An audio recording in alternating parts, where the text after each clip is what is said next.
یہ بتاتا ہے میں یہاں سے آیا ہوں, میں یہ کرتا تھا, وہ کرتا تھا. وہ کہتے ہیں اچھا ٹھیک ہے, تو تم ایک کام کرو, تم ہمارے ساتھ چلو. وہ بیسیکلی قافلے کی شکل میں ہوتے ہیں جو لوگ ہوتے ہیں. وہ کہتے ہیں ٹھیک ہے, ہم اسی طرف آگے جا رہے ہیں, تم نے کچھ کھایا ہے؟ تو کہتا نہیں میں نے کچھ نہیں کھایا. وہ اسے کھانے پینے کو کچھ دیتا ہے. کہتے کہ چلو تم ہمارے ساتھ چلو, تم ہمارے علاقے میں چل کے محنت مزدوری بھی کر لینا, تمہیں اس کی اجرت بھی مل جائے گی, اور تم آرام سے وہاں پہ رہ بھی جانا. یہ حامی بھرتا ہے اور ان کے ساتھ چل پڑتا ہے. یہ قافلہ چلتا جاتا ہے, چلتا جاتا ہے, چلتا جاتا ہے. صبح ہونے کا نام ہی نہیں ہوتی.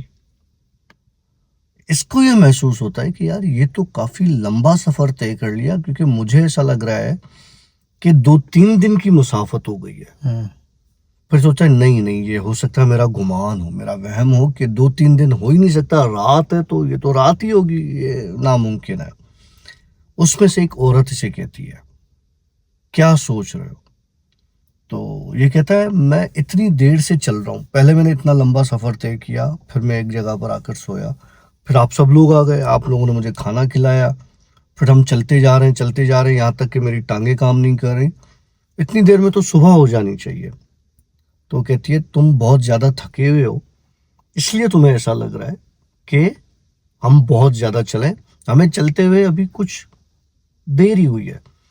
تم ایک کام کرو, پیچھے جو گاڑی آ رہی ہے وہ کچے وہ ہوتے ہیں نا, جس طرح سے بیل گاڑیاں ہوتی ہیں اور اس طرح کی, تم ایک کام کرو, پیچھے گاڑی میں, بیل گاڑی میں پیچھے تم لیٹ جاؤ, تم تھکے ہوئے ہو, تم سو جاؤ, جہاں پر قافلہ رکے گا صبح ہونی ہوگی, صبح ہو جائے گی اور تمہیں پتہ چل جائے گا. یہ اس کو اس بیل گاڑی میں لٹا دیتے ہیں, قافلہ چلتا رہتا ہے, یہ پکی نیند میں سو جاتا ہے. جب صبح اٹھتا ہے تو دیکھتا ہے کہ آس پاس کچھ بھی نہیں ہے, نہ کوئی لوگ ہیں, نہ کوئی قافلہ ہے, نہ کوئی گاڑی ہے. یہ بڑا پریشان ہوتا ہے, کہتا ہے یار مجھے ایسے بھی کیا پکی نیند آ گئی, اور ان کو ایسا بھی کیا کہ یہ مجھے چھوڑ کے چلے گئے, انہوں نے تو مجھ سے کہا تھا کہ ہمارے ساتھ چلنا, ہمارے پاس چل کے محنت مزدوری کرنا, یہ لوگ کہاں چلے گئے. خیر یہ بڑبڑاتا رہتا ہے. دیکھتا ہے کہ اس کے سرہانے, جیسے یہ اٹھتا ہے تو اس کے سرہانے ایک چھوٹا سا تھیلا پڑا ہوا ہوتا ہے, اس میں کھانے پینے کی کچھ چیزیں پڑی ہوئی ہوتی ہیں. یہ سمجھ جاتا ہے کہ ہو سکتا ہے مجھے انہوں نے اتار دیا ہو, ساتھ میں کھانا رکھ دیا ہو. یہ کیا کرتا ہے, اپنا کھانا وانا کھاتا ہے, کہتا ہے یار یہ راستہ آگے ہی گیا ہے اور یہ لوگ پیچھے تو جائیں گے نہیں, آگے ہی جائیں گے, تو میں آگے جاتا ہوں. ایک ناشتہ کر کے, کھانا کھا کے اپنا سفر, وہ تھیلا چھوٹا سا اٹھا کے اور اپنا سفر جاری رکھتا ہے. تھوڑی دیر آگے جاتا ہے تو اس کو ایک ویرانے سے, جس طرح سے حویلی ہوتی ہے پرانی, اس طرح کی ایک ٹوٹی پھوٹی کھنڈرات کی طرح کی ایک حویلی نظر آتی ہے. لیکن اس حویلی میں اس کو آوازیں آ رہی ہوتی ہیں. وہ کہتا ہے یار ہو سکتا ہے یہ قافلہ یہاں آیا ہو, یا ہو سکتا ہے وہاں کوئی رہتا ہو. یہ کیا کرتا ہے کہ اس حویلی کو جیسے ہی دور سے دیکھتا ہے اس کی طرف بھاگنا شروع کرتا ہے. بھاگتا ہوا جب اس حویلی کے دروازے تک پہنچتا ہے تو دروازہ حویلی کا کھلا ہوا ہوتا ہے. یہ اندر چلا جاتا ہے. اندر جا کے یہ آوازیں دیتا ہے, اس کو کسی کی آواز سنائی نہیں دیتی. یہ کمرے جا کے دیکھتا ہے, کمرے باقاعدہ جس طرح سے سجے ہوئے ہوتے ہیں, جیسے کوئی ڈیکوریٹ ہوئے ہوئے, بیڈ پڑا ہوا ہے, آئینہ پڑا ہوا ہے, ساری چیزیں پڑی ہوئی ہیں.